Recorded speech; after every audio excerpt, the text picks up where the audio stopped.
Okay, so here we're having a look at negative indices and how we can express them using positive indices only. It's much easier working with positive indices rather than negative ones. So the rule on the left here, all right, a to the power of negative m is equivalent to 1 over a to the power of m, okay?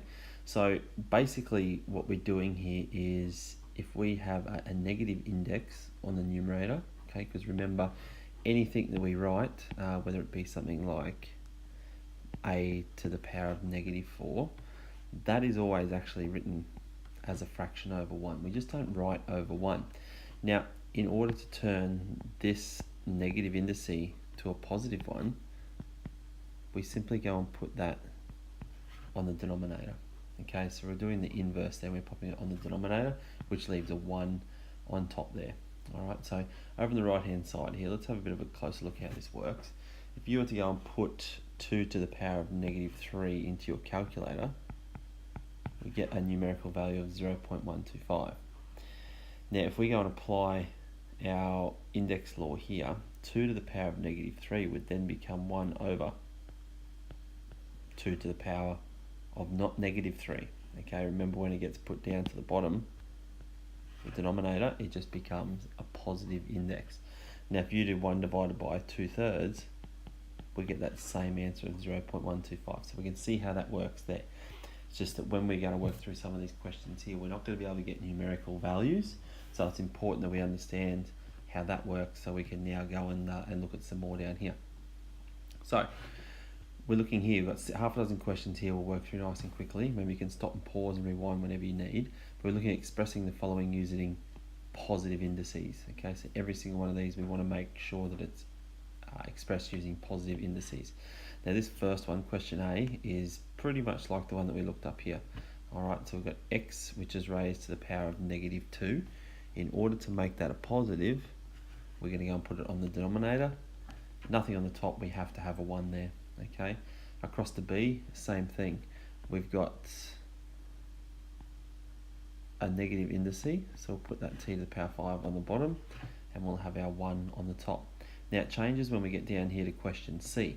Given that we've only got the y to the power of negative 3 to a negative indice, the 2 is not a negative indice. Okay, if we were to put an indice beside it, it would be the number 1, and that's positive.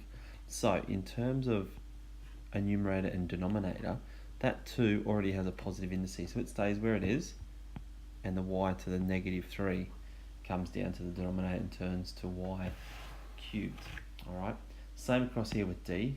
I'm going to identify what the negative index is, which is that m to the power of negative 4.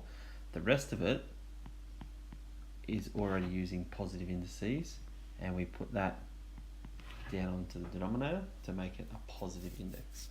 Alright, question E, same again, except we've got a little bit of simplifying to do here now. Alright, and the part that I'm looking at simplifying is that 14 over 4. So 14 over 4 would simplify down to 7 over 2. The h to the power of 5 is already positive, so it's going to stay there. The p squared on the denominator is already positive, so it's not going to move. We've got this j to the power of negative 7 to make that positive. We're going to go and put that on the denominator. Okay, so what we've worked with here so far is questions where the negative index has always been on the numerator, and we've popped it down on the denominator to make it positive. Question F here is going to have a look at where we have negative indexes on the numerator here and the denominator down here. Okay, first things first, let's look at 16 over 10, and if we simplify that one down there, we get down to 8 over 5. Okay, now h to the power of negative 4 on the numerator is going to come down to the denominator, so that takes care of that one. We've got n cubed on the end, which is going to stay where it is, takes care of that. On the denominator, we've got this m to the power of negative 2. Now to make it a positive index when it's a negative on the denominator, we go and flip it up to the top, which takes care of that, and we end up with 8n cubed m squared over 5h to the power 4.